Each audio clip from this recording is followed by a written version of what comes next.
제자들이 안디옥에서 비로소 그리스도인이라 일컬음을 받게 되었더라. 이 말씀 중심에서 처음 그리스도인이라는 제목으로 하나님 말씀 전합니다. 지금까지 우리가 10장에서 11장에 이어지는 과정에서 본 것은 복음이 유대인에게서 이방인에게로 흘러가는 그 과정을 보게 되었습니다. 이것이 얼마나 어려운 일이었기에 성령의 강권하심이 있었고 성령의 감동과 환상과 음성이 사도 베드로에게 여러 차례 이렇게 나타나셔서 말씀하심으로써 복음은 유대인만을 위한 것이 아니라는 것을, 예수는 온 땅의 구주가 되시려고 세상에 보냄을 받은 구원자이라는 사실을 이제 비로소 우리가 오늘 목도하게 되는 그런 본문에 이르렀습니다. 복음이 흘러서 오늘 19절 시작하는 말씀에는 아직도 유대인에게만이라는 단어가 거기 나와 있지 않습니까? 스데반 일로, 우리가 앞에서 본 스데반 집사님의 순교 사건, 교회가 엄청난 핍박에 빠져들어갔던 그 사건을 기억합니다. 그때 흩어졌던 사람들이 멀리 도망을 간 거죠. 근데 북쪽으로 예루살렘에서 저 북쪽을 향해서 거리상으로 제가 보니까 한 350마일, 500km 가까운 거리에, 먼 거리죠. 가까운 게 아니고. 우리나라로 하면은 서울에서 부산이 500km라고 그냥 되게 얘기하죠. 상당히 북쪽이에요. 거기가 시리아라고 하죠. 시리아 안디옥. 그래서 거기까지 흩어져서 빨리 간 사람들입니다. 피난해서 서울 사람들이 부산으로까지 피난 갔다는 얘기나, 예루살렘에 있던 유대인들이 예수를 믿고 핍박을 하자 저 북쪽에 시리아 안디옥까지 갔다는 얘기와 거리상으로도 거의 맞먹는 거예요. 그래서 거기에 갔던 사람들의 이름은 나오지가 않습니다. 최초의 이방인 교회가 세워지는데 누가 세웠는지는 모르겠어요. 그냥 여기 지역 이름만 나오는데 몇 사람이 그랬어요. 그래서 19절에 보면은 유대인에게만 아직도 전한다니까요. 이 누가는 의사이기 때문에 문장 하나하나를 쓰는데 대충 쓰질 않았어요. 의사는 그 머리의 구조가 과학적이기 때문에 시간, 장소, 모든 것들을 구체적으로 기록합니다. 복음서도 누가가 쓴 것이 누가복음인데 다른 복음서보다 훨씬 더 세밀하게 처음부터 자세히 미루어 살핀 나도 데오빌로 각하에게 차례대로 써보내는 것이 좋은 줄 알아서 제가 썼다고, 그러면서 다른 복음서에 없는 예수님이 12살 때 성전에 올라가셨다는 그런 얘기들, 그리고 예수님이 또 내려다가 잃어버려가지고 또 막 찾던 얘기들, 다른 복음서에는 전혀 없어요. 누가는 그만큼 과학적이고 사실적으로 묘사를 하는 데 있어서도 굉장히 그 말 한마디 한마디가 왜 그 단어를 썼는가 하는 것을 연구를 해보면, 성경 공부 시간이 아니기 때문에 우리가 깊이 다루지를 못하지만 굉장히 세밀하게 썼어요. 세세하게.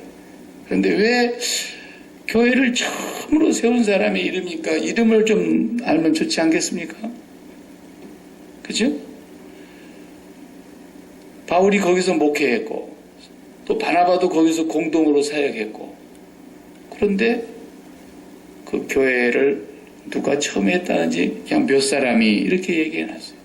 몇 사람이 그 이방인 교회가 생겨나게 된 과정을 그렇게 기록하고 있습니다. 몰라서 아마 그러지는 않았을 것 같습니다.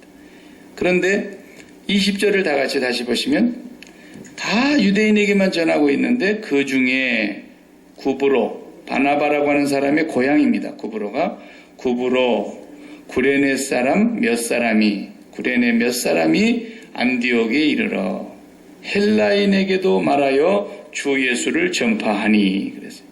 유대인들만 상대를 한다니까요. 흩어진 유대인들이. 유대인 크리스찬이죠. 실제로는 유대인 크리스찬들이 유대인만 상대하는 거예요. 이방인까지 와가지고, 이방 땅에까지 와서 이렇게 벽이 두텁다니까요. 그런데 몇 사람인지는 모르지만 하여튼 정확하게는 몰라나 몇 사람이 적은 소수예요. 그 사람들이 헬라인에게도 복음을 전했다. 20절에.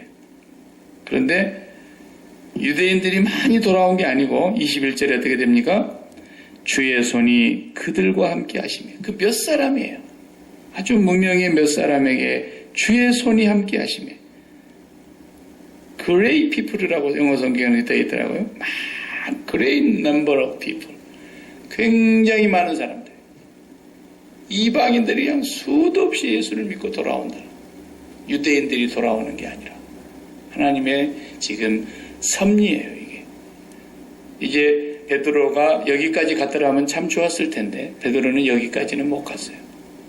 베드로는 이제 우리가 지난 시간에 본 대로 상당히 소요가 일어날 뻔했다가 성령의 역사를 내가 누구간데 막을 수가 있겠냐.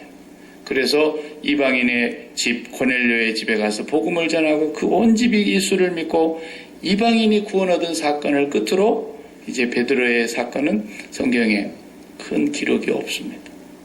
지금부터서는 바나바와 바울, 특별히 바울이 전면에 등장해서 이방인의 땅에 하나님의 섭리가 얼마나 놀라운지 우리나라도 한국 교회사를 보면 참 하나님의 섭리가 놀라워요. 영국의 토마스 선교사께서 우리나라에 복음을 들고 오지 않습니까? 상선을 타고 옵니다. 상인들이 무역하는 배를 타고 오는데 거기에서 이제 들어오니까 우리 조선은 그때 당시에 세국 정책을 써서 서양 선교사들, 서양 귀신을 못 받아들인다 그래가지고 하여튼 서양 사람들을 잡아 죽이기도 하고 감옥에 가두기도 하고 그런 때였는데 이분이 배가 이제 바다에 이렇게 들어오니까 불을 놨단 말이죠. 뗏목에다 불을 붙여가지고 저쪽으로 불을 밀어보내니까 그 불이 상선에 올라붙어가지고 상선에 앉아있는 선교사들이나 장사하는 사람들이 안 타서 죽으려니까 그냥 물속으로 다 뛰어들어서 수영을 하면서 이렇게 육지로 기어 올라올 거 아닙니까? 그때 토마스 선교사님도 올라왔단 말이죠. 물에 다져진 성경책을 가지고. 근데 조선의 관군들이 수영을 못해서 빠져 죽은 사람은 거기서 죽고 수영을 겨우 해서 육지 백사장에 올라온 사람들을 칼로 다 쳐서 죽였어요. 그 토마스 선교사님이 최초의 순교자가 되죠. 자기를 내리치는 관군에게 이렇게 성경책을 물에 젖은 그 성경책을 들이내 밀었다는 거 아닙니까? 그 성경책을 받아들이게 했겠습니까? 그런데 딱 죽이고 났더니 그 사람이 던져놓은 그 성경책이 무언가 해서 그 관군이 그냥 그걸 갖고 자기 집으로 간 거예요. 근데 한국 교회사를 보니까 제가 이영현 교수님, 한경직 목사님 사위죠. 그분에게서 제가 교회사를 배웠는데 그분이 그 얘기를 하시더라고요. 그래서 그 이름은 저도 찾아보려고 해도 이름을 찾지 못했습니다. 정확한 이름은 문서상으로는 나오질 않는데 그땐 그 관군이 가져간 그 성경책이 흘러 어떻게 돼가지고 나중에 그것이 벽창호지 같이 그런 데다 바르기도 하고 그냥 화장지 같이 이상한 데다 그냥 코도 풀기도 하고 그러기도 했는데 그 성경책을 가지고 가서 그 사람들이 읽었다는 거예요. 그 한문으로 된 성경책을. 왜냐하면 중국을 거쳐서 왔기 때문에. 중국어로 되어 있는 성경이니까 읽을 수가 있었어요. 그걸 읽고서 예수를 믿은 사람이 나왔는데 그 중에 한 사람이 대한민국 성서공회의 직원이 됐다는 거예요. 자, 이건 얼마나 놀라운 일인지요. 성경을 내미는 그 선교사의 목을 내리쳐서 그 백사장을 벌겋게 물들였지만 그 성경책을 들고 간 사람의 손에 의해서 예수를 믿는 사람이 나와요. 그 중에 한 사람의 후손이 오늘날 성서공회의 직원으로 일을 하다는 그런 얘기를 제가 교회에서 강의 시간에 들었거든요. 하나님의 섭리가 사울이라는 청년이 막 엄청난 핍박을 내리는데 스데반 집사님 돌로 쳐 죽이는 그 장면도 사울이 앞장섰고, 그 핍박으로 인해서 사울이 더 의기양양해가지고 이제는 아주 싹 다 잡아서 씨를 말리려고 하는 그 마당에 도망갔던 사람들이 저 수리아 안디옥까지 갔다 이거예요. 그런데 나중에 그 안디옥의 담임 목사가 누가 됩니까? 사도 바울. 스데반 집사님을 돌로 쳐 죽일 때에 예수를 핍박했던 사울이라는 청년, 사도 바울이 그 핍박을 피해서 도망가가지고 그 사람들이 복음을 전했을 때에 예수를 믿었던 이방인들, 그 이방인의 최초의 교회가 세워지는데 안디옥 교회란 말이죠. 유대 땅의 최초의 교회는 고넬료라 그래야 될 거예요. 아무래도 예루살렘 교회를 빼놓고는 이방인이니까. 그러나 이방 땅의 이방인의 최초의 교회는 안디옥 교회거든요. 그 안디옥이라고 하는 그 이름 자체가 안티오커스, 로마 라틴 말은 그렇게 부르는 명칭인데, 알렉산더 대왕이 이제 죽고 나니까 그 휘하에 있었던 셀류커스라는 장군이 있었는데, 그 셀류커스 장군이 이제 하나의 왕조를 다스리는 통치자가 됩니다. 알렉산더 임금 밑에 있었던 사람인데, 이분이 도시를 건설하고 자기가 통치하는 영역에 성을 쌓고 도시를 건설하는데, 자기 부친의 이름 안티오커스라는 부친의 이름을 따서 그 부친의 이름을 기념하기 위해서 도시를 안디옥이라는 이름으로 15개를 세웠어요. 기록에 보면 그 중에 하나가 시리아 안디옥이에요. 아버지 이름을 따서 지은 이름인데, 지금도 터키 공화국에 소속되어 있는 나라입니다. 안티커스라고 지금도 그 도시가 있어요. 요즘에는 인구가 한 30만 된다 그러는데, 오히려 그때 인구가 역사적인 기록에 보면 50만이었어요. 우리 아키마 인구가 9만 3천, 9만 4천이 조금 못 되죠? 오늘 신문에 나왔다면서요? 그러니까 9만 4천이 조금 못 되는 9만 3천 몇백 명인데, 그 당시에 안디옥이 50만이었다 그러면 대도시죠. 그 대도시 한복판에 최초의 이방인 교회가, 사울이 그렇게 핍박을 해서 죽이려고 할 때 그 핍박을 피해서 갔던 몇 사람이, 그것도 유대인에게 복음을 전한 것이 아니라 헬라인 이방 사람들한테 복음을 전했는데, 오늘 본문에 보면은 21절에 주의 손이 그들과 함께 하시며 그랬어요. 주의 손이 그들과 함께 하시며. 이 선교는 확실히 하나님이 하시는 거예요. 그래서 주의 손이 그들과 함께, 그 몇 사람 이름도 안 써놨다니까, 누가가. 그런데 그들과 함께 하시는 주의 손이 엄청난 하나님의 교회가 이루어지는 열매를 거두게 하셨다는 거예요. 교회는 주의 손이 함께 해야 한다는 거죠. 선교사님들 위해서 우리가 기도할 때도 주의 손이 그들과 함께 하옵소서 늘 기도해야 됩니다. 모세가 뭐 힘이 뭐가 있겠어요? 모세가 80살에 이제 나섰는데, 모세가 자기 아내와 아들 둘을 데리고 나귀를 타고 애굽으로 돌아가는 장면이 출애굽기 44장에 나오는데, 그 장면에 보면은 모세의 손에 하나님의 지팡이를 잡았더라 이런 얘기가 있어요. 그 지팡이가 따로 만든 지팡이가 아니고 본래 양칠 때 쓰던 지팡이인데, 갑자기 그 기록이 하나님의 지팡이를 잡았더라.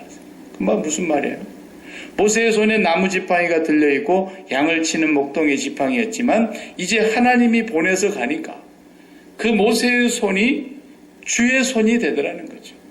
주의 손이 그와 함께 하니까 그 손의 지팡이는 당연히 하나님의 지팡이더라. 그래서 그 지팡이 가지고 홍해를 향해서 가리키면 홍해도 갈라져. 그것으로 공중을 향하면 공중에서 재앙이 내려오고, 그 반석을 가서 그 지팡이로 치면 반석에서 생수가 솟아나고. 이게 뭡니까? 하나님의 손이 그와 함께 있다는 그런 뜻이죠. 모세는 그냥 내밀으라 하면 내밀고, 치라 그러면 치고, 가리키라 그러면 가리키고, 하나님의 손이 그와 함께 있었다. 주의 오른손이로 나를 안위하시나이다. 주의 손이 함께한다. 그래서 그 헬라인들에게 가서 복음을 전한 몇 사람의 수고가 이름도 없이 빛도 없이 가서 복음을 전했는데, 주의 손이 함께하사 큰 무리가 안디옥에서 예수를 믿게 됐다. 이 소식을 들으니까 베드로와 및 사도들이 얼마나 기뻤겠어요. 야, 하나님의 역사가 실로 고넬료의 집에서가만이 아니라 이제 비로소 이방 땅에 엄청난 사람들이 하나님을 섬기고 예수를 믿고 돌아오는구나. 그래서 그 안디옥 교회에 보낸 첫 번째 목회자가 바로 고향 가까운 곳에서, 그 안디옥 가까운 곳에서 태어난 그 바나바는 오늘 본문에 뭐라고 소개합니까? 앞에서도 이미 등장을 했던 소개가 있지만 24절에 보면은 바나바를 이렇게 표현합니다. 바나바는 착한 사람이요 성령과 믿음이 충만한 자라 그랬어요. 네, 바나바는 착한 사람이요 성령과 믿음이 충만하다는 말은 여러 개 복잡하게 신학적으로 얘기할 거 하나도 없고요. 그냥 착한 사람이에요. 아시겠습니까? 믿음과 성령이 충만해지면 착한 사람 되는 거예요.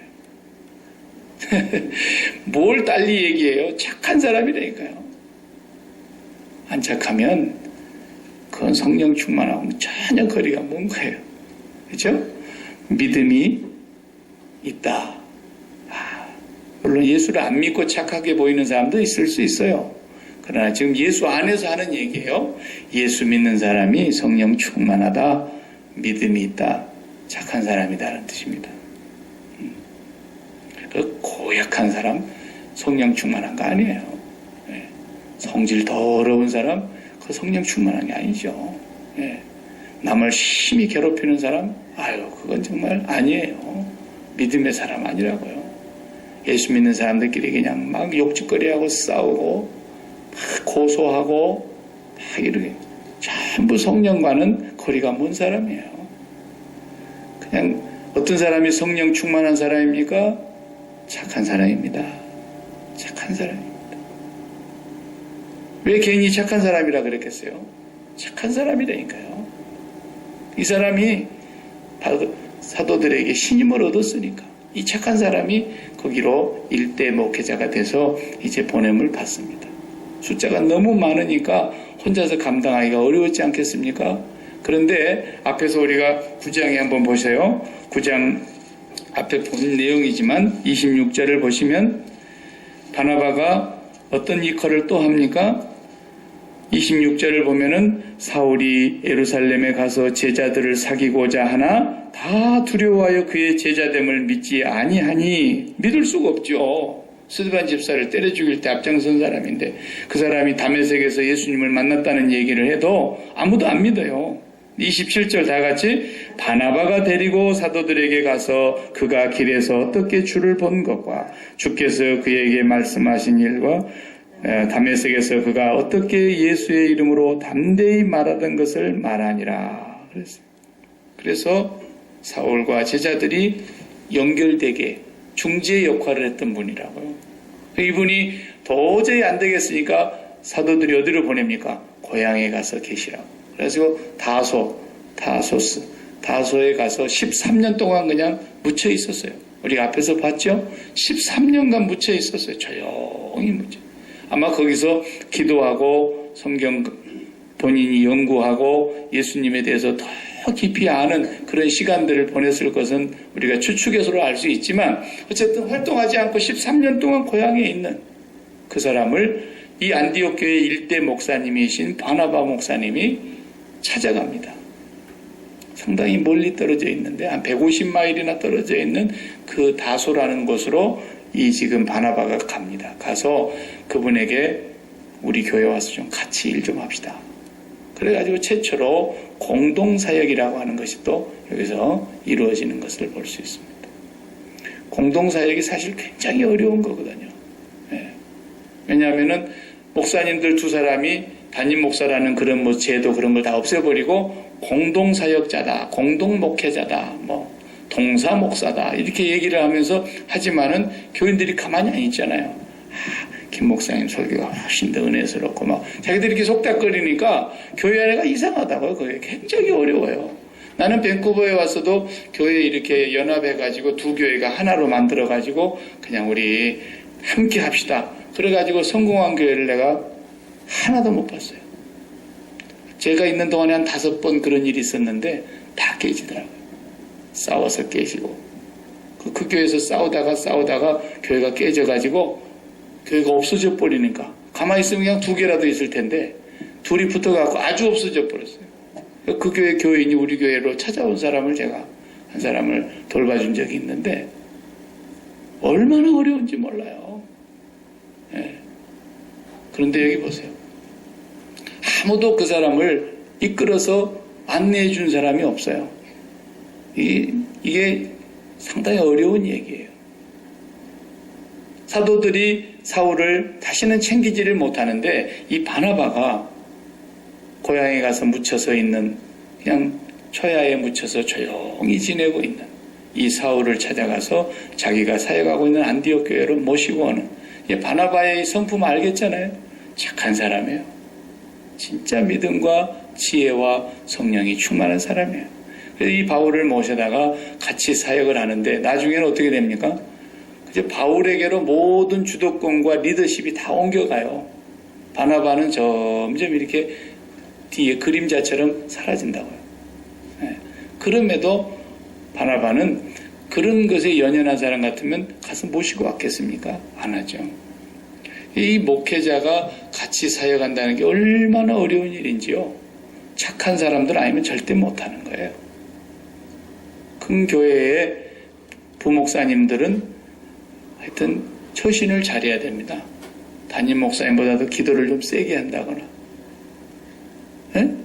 어쩌다 수요일 밤에 그저 담임 목사님이 강단에 한번 세웠는데 그냥 아주 메시지를 막 나이스하게 아주 심플하면서 담임 목사님은 막 49분, 50분 설교를 하는데 이게 부목사님 29분에서 그냥 딱 끝내는데 아주 할 말만 하고 나이스하게 막 은혜롭게 하는 거야. 그러면은 교인들이 그 부목사님 김 목사님 대단하고 아주 성령이 충만하다. 그러면은 그날 담임 목사님한테 그 소리 귀에 들어가면 그 길로 어떻게 되죠?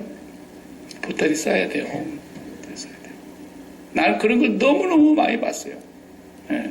그래서 저는 절대로 담임 목사님 앞에 걸어간 적이 없어요. 한보 뒤에 떨어져 갖고 이렇게 하고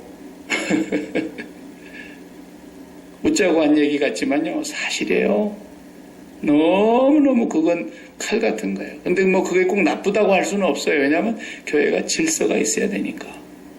예. 그래서 제 조카도 목회를 많이 하고 여러 동생들이 목회를 하고 그러는데 집안에 그냥 저한테 그런저런 별 얘기를 다 해요. 그러면 제가 그래요. 가만히 뒤지고 있어. 내가 그래요. 동생들이니까. 가만 뒤져 있어. 응? 네가 뭘 안다고 그래. 가만 죽어 있어. 하나님은 그 사람을 통해서 지금까지 일하고 계셨는데 네가 뭔데 거기 들어가가지고 잔소리하는 거야. 내가 그냥 아예 얘기해버려요. 앞으로 네가 목회할 때 그렇게 하지 마. 너나 잘해 나중에. 내가 그러죠. 그러니까 하나님은 질서의 하나님이기 때문에 그분이 잘못된 부분이 왜 없겠어요? 인격적으로 완전한 사람이 세상에 없는 걸. 그럼에도 불구하고 사도 바울 같은 사람이 그렇게 예수 믿는 사람 옛날에 때려 죽인 전력이 있는데 그거 뭐 흠담 잡아내려고 그러면 한도 끝도 없죠. 그러나 모든 걸 다 덮는 거예요. 뭐 하나로 덮는 겁니까? 예수 믿었다는 거예요, 이 사람. 이 사람은 진짜로 그리스도의 사람이 됐다는 거예요. 네. 바나바도 사울을 가서 그래서 모시고 와가지고 아무도 그를 이끌어주는 사람이 없는데 바나바가 딱 이끌어주는 거예요. 그리고 이제 함께 사역하는 장면이 오늘 본문에 나오고 있습니다. 저는 참 바나바 이분이 얼마나 훌륭한 분이라는 것을 늘 성경을 읽을 때마다 참 귀하게 여겨집니다. 그래서 부목사님은 오직 담임 목사의 영광을 위하여 존재하는 거예요. 그걸 모르면 부목사를 하지 말아야 돼요. 부목사의 사역은 담임 목사의 영광을 위하여 있는 거예요. 이 말을 오해하면 안 돼. 내가 하나님의 영광을 그런 말을 안 쓰니까 에이 어떻게 담임 목사의 영광을 그게 아니에요. 그 담임 목사가 하나님의 영광을 위하여 사역하는 그 사역에서 부목사가 해야 될 그 일이 있다 그 말이에요. 그러니까 너는 나중에 담임 목사가 될 때에 네가 하나님의 영광을 위하여 일하란 말이죠. 일하는데 그때 가서도 너가 부목사를 쓰고 담임교육자가 또 부교육자들이 너를 위해서 서포트할 때 마찬가지다 이거예요. 마찬가지다. 저도 목회를 하면서 부교육자 사역자들과 함께 여러 번 일을 해봤어요. 일을 해봤는데 하여튼 제가 잘 이끌어주지는 못했지만 부교육자들과의 그 관계를 잘 감당해 보려고 굉장히 하나님 앞에 조심하고 존중하고 격려하고 그렇게 사역을 하려고 참 애를 썼는데 참 착한 사람 되기가 힘들더라고요.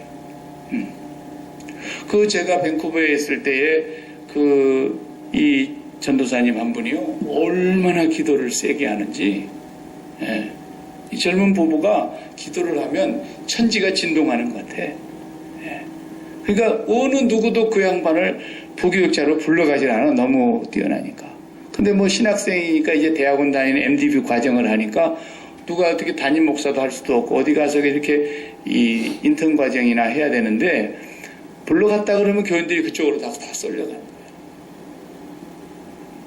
근데 그냥 하필이면 그냥 질투심이 그냥 하늘을 찌르는 담임 목사님이 들어가가지고 감당을 못한 거예요. 감당.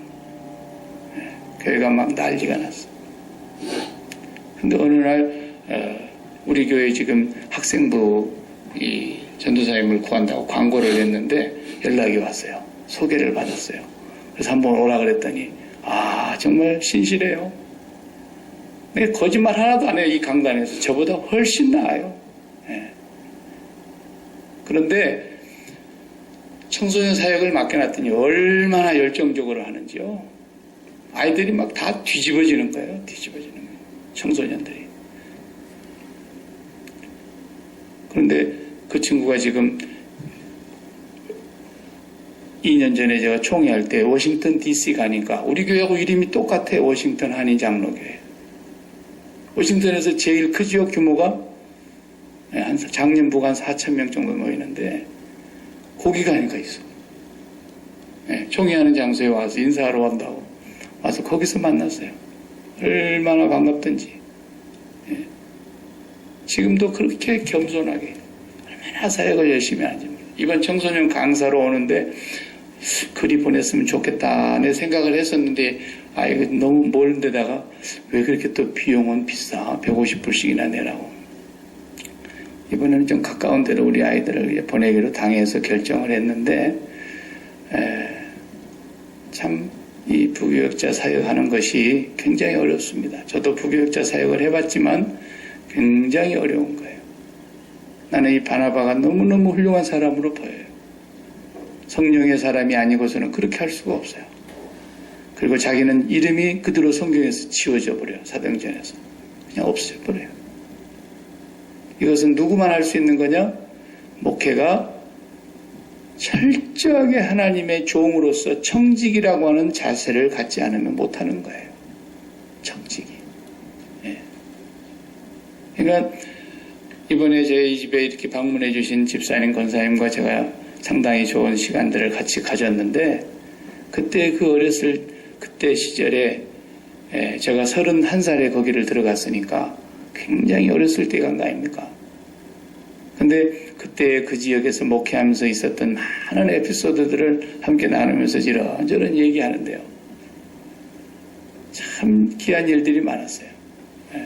뭐 저 개인의 얘기를 하면은 하나님 앞에 오히려 누가 될까 봐서 조심스러운데 저희 교회가 그 지역에서는 그래도 이제 외형상으로는 제일 좀 괜찮았던 거 봐요.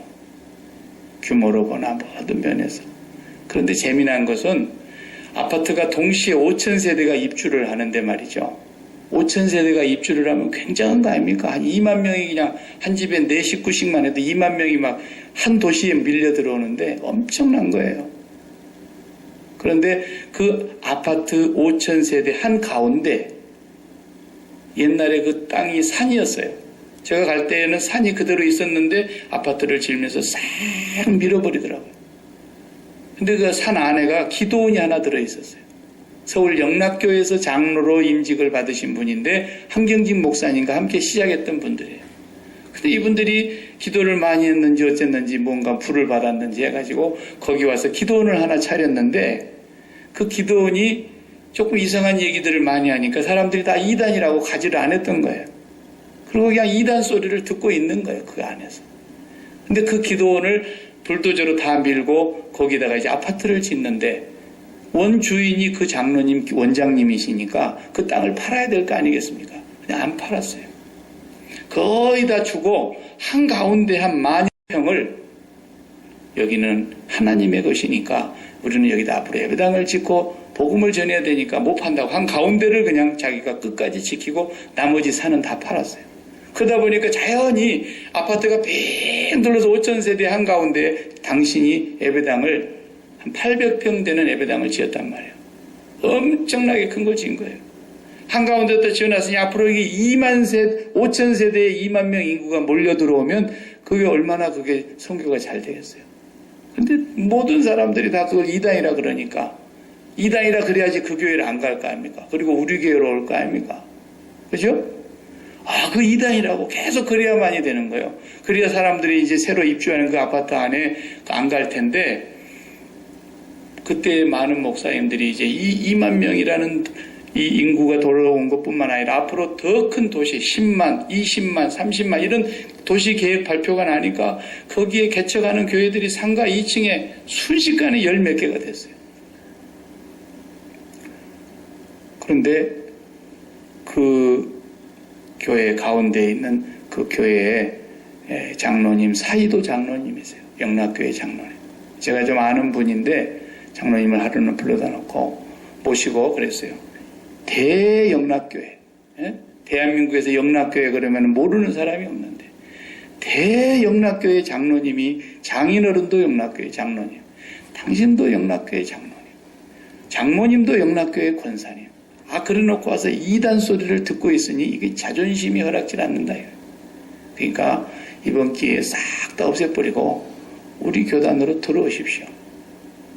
그러면은 거기 입주하자마자 그냥 사람들이 비 올 때 그냥 또랑만 파놓으면 물 달라들듯이 교인들이 그리 다 갈 텐데 그 이단 소리를 듣고 있어도 되겠습니까? 그랬더니 어른들이 내가 사이가 돼갖고 뭐 힘이 있다냐고 어른들이 그대로 했는데 뭐 나는 아무 권한이 없습니다. 그런데 갑자기 장인어른이 돌아가시더라고.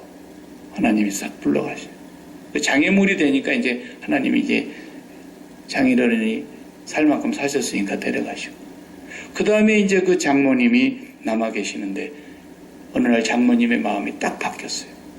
그러더래요. 온 집안 식구를 모아놓고 회의를 하면서 우리 교단이 너희 아버지 때부터서 할아버지 때부터서 이북에서 우리가 다 한경지 목사님과 함께 있었던 사람들인데 이제 내일 모레면 이 아파트가 입주가 시작이 되고 사람들이 몰려올 텐데 우리가 무슨 이상한 이름으로 기도원 차려놓고 이거 안 되니까 우리 본래 소속이었던 영락교회 교단으로 가자 그러더라는 거예요. 그래가지고 그 교회가 그냥 하루아침에 그때 제가 시찰장을 맡고 있었을 때였는데 하루아침에 우리 교단으로 딱 들어온 거예요. 그래서 그냥 들어오면 못 받으니까 교단의 법이 있잖아요. 이 땅을 전부를 다 교단에다가 도네이션을 해야 이걸 받아주는 거 아닙니까? 한국은 그렇습니다. 재산권은 본인들에게 있지만 비영리단체로 들어올 때는 그 이름이 교단 안에 다 들어와야 되거든요. 가족회의를 해가지고 전부 서명해가지고 의견이 하나가 되면 오십시오. 그랬더니 다 의견 일치됐노라고.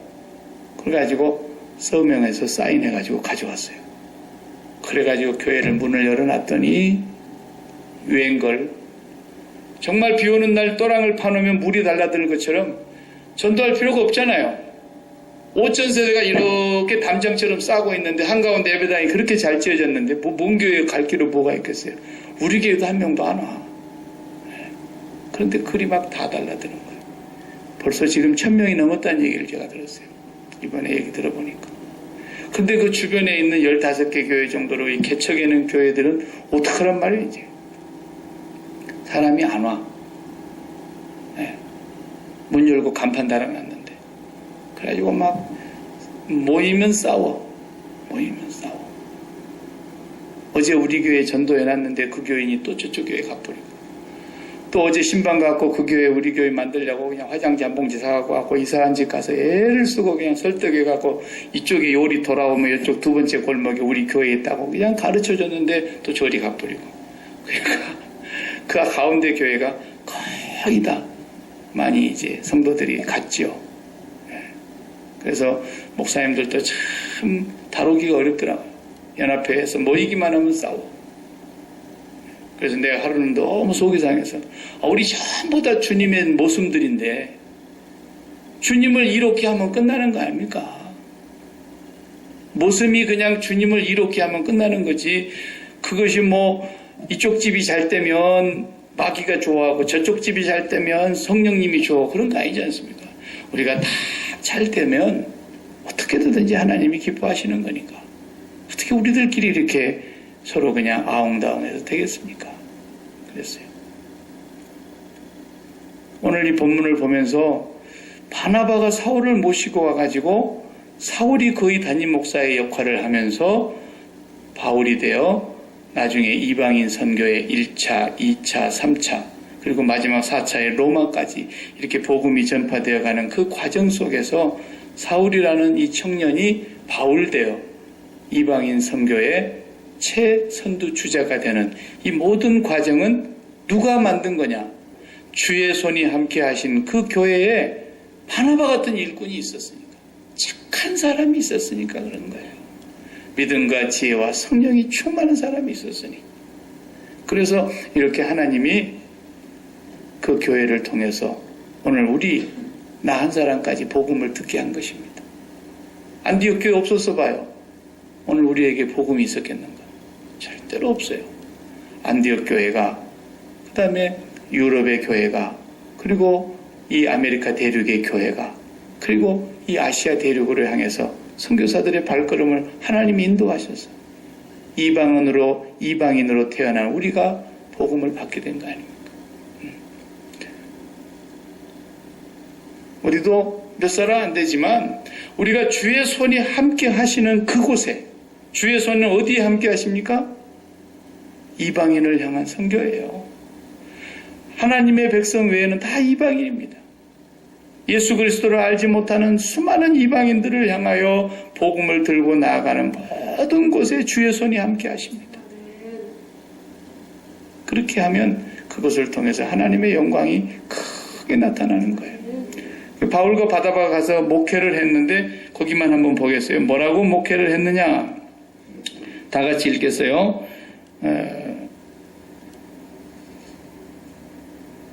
23절 시작. 저가 이르러 하나님의 은혜를 보고 기뻐하여 모든 사람에게 굳은 마음으로 주께 붙어있으라 권하니.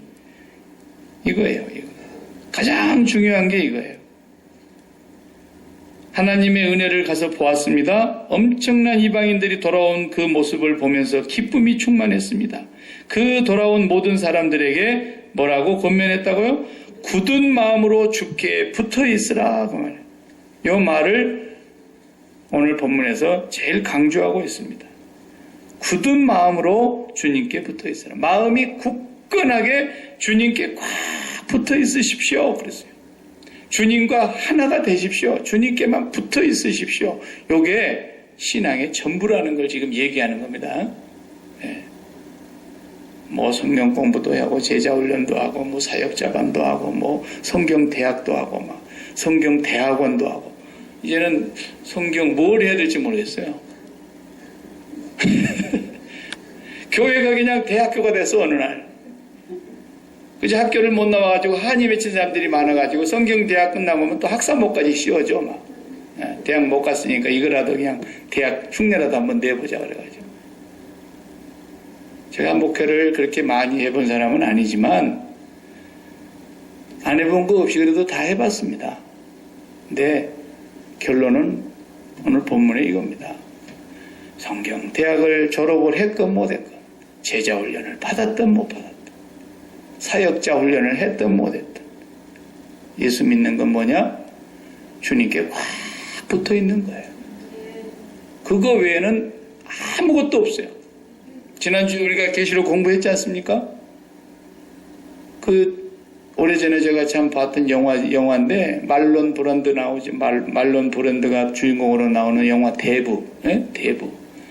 그 마피아의 그 어마어마한 조직 아닙니까? 네.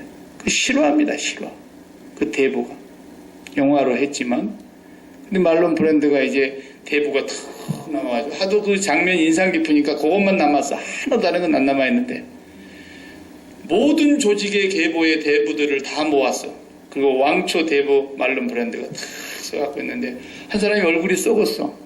그 왕초 앞에서 얼굴이 썩은 얼굴 하고 있으면 큰일 나죠. 너 얼굴이 왜 그래?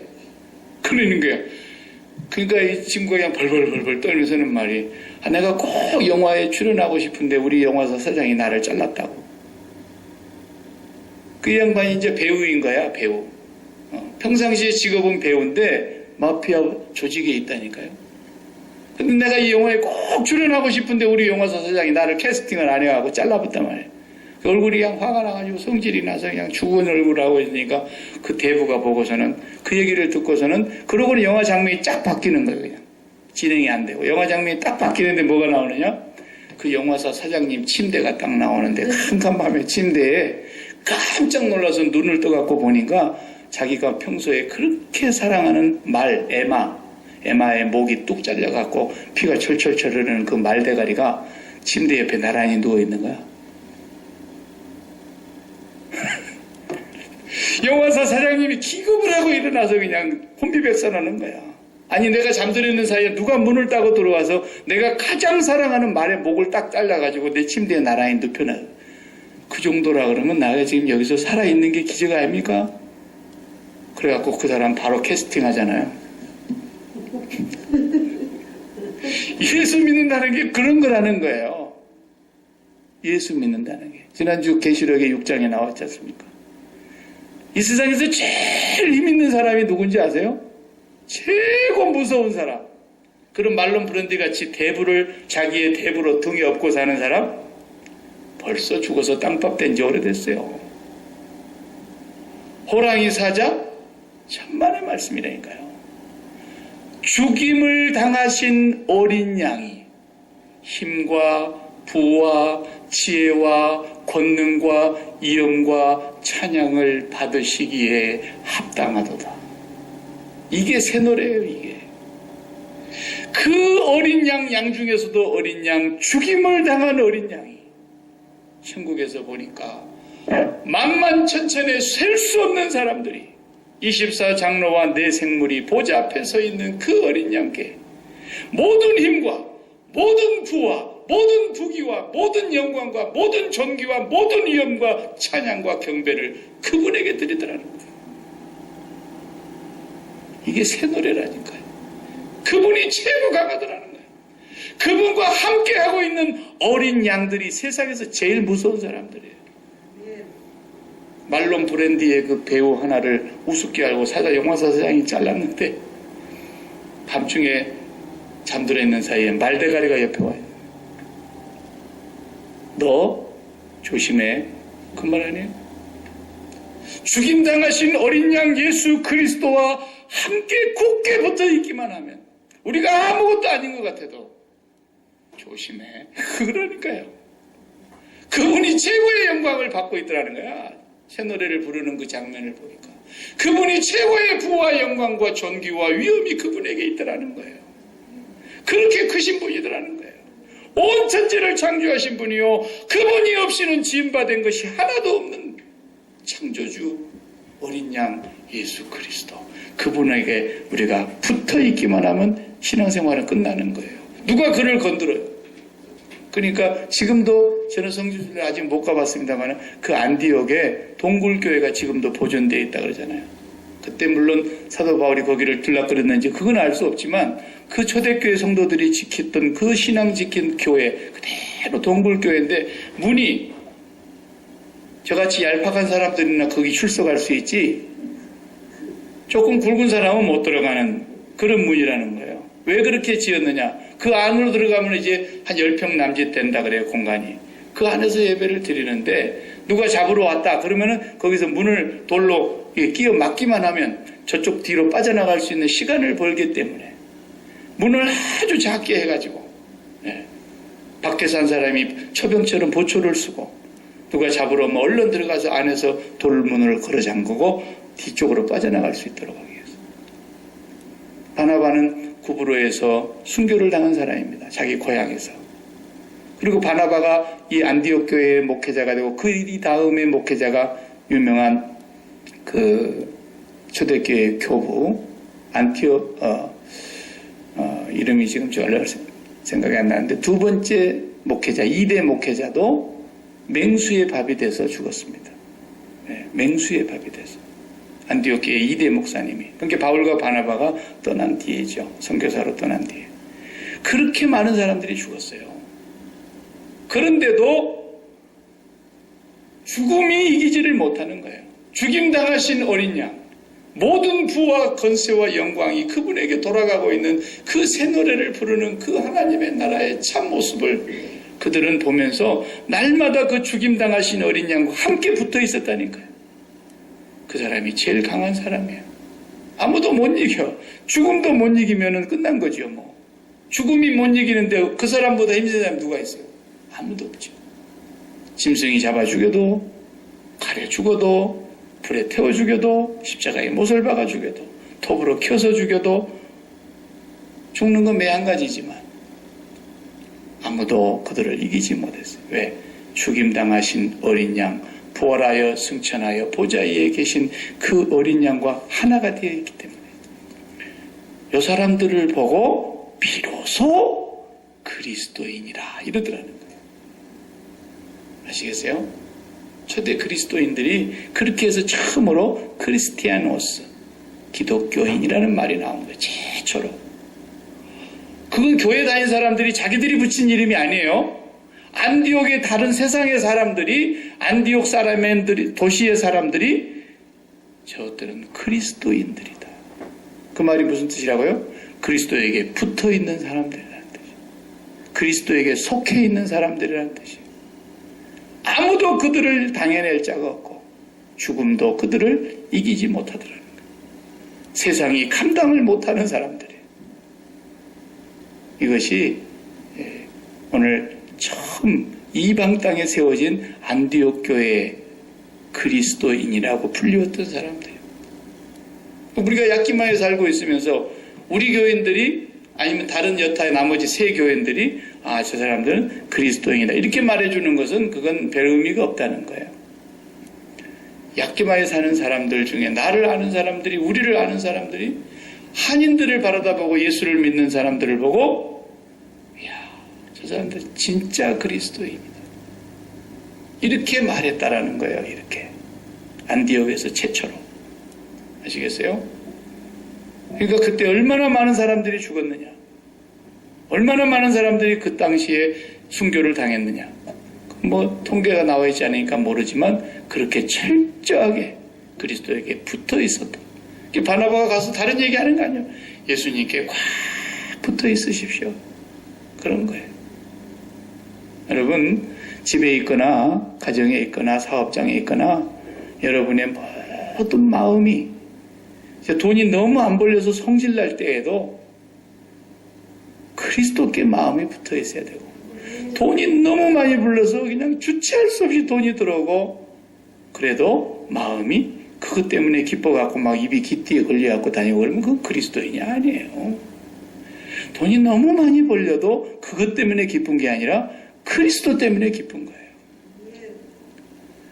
병이 들었는데도 그리스도를 생각하니까 기쁨이 있고, 성공을 했는데 그리스도를 생각하니까 기쁨이 있고, 실패를 했는데도 그리스도를 생각하니까 기쁨이 있고, 취직을 했는데 그리스도를 생각하고 기뻐하고, 취직을 못하고 평생 집에서 놀고 있는데도 그리스도를 생각하고 기뻐하고, 무엇을 하든지 그리스도께 붙어있는 사람들을 보고 그리스도인이라 그러는 거라고 말이죠. 이것을 최초로 만들어낸 말입니다. 오늘 우리가 기분이 좋아도 기분 좋은 일 때문에 좋은 게 아니라 이 일을 나에게 이루신 그리고 나를 지켜보고 계시는 그리스도를 생각하면서 마음이 그리스도께 있어서 기쁘고 행복하고, 오늘도 성질이 날 일이 있는데 그 성질 날 일을 가만히 생각하다가 보니까 다시 그리스도를 바라다 보면서 그 성질을 다 죽이고 마음의 평강을 찾고, 그냥 속에서 천불이 날라 그러는데 또 그래도 그리스도를 바라보고 그리스도 안에서 다시 낸 평강을 찾고, 이런 사람들이 그리스도인이에요. 그냥 복잡하게 생각하지 맙시다. 기도를 유창하게 잘하는 사람, 교회 일에서 정말 열심히 일하는 사람 다 귀합니다. 예수 없이 그렇게 할 수가 있겠습니까? 그러나 그것보다도 원론적으로 중요한 것은 그 사람 마음이 예수께 붙어 있는 사람, 이 사람이 그리스도인이었다라는 것을 우리가 꼭 명심하십시다. 기도하겠습니다.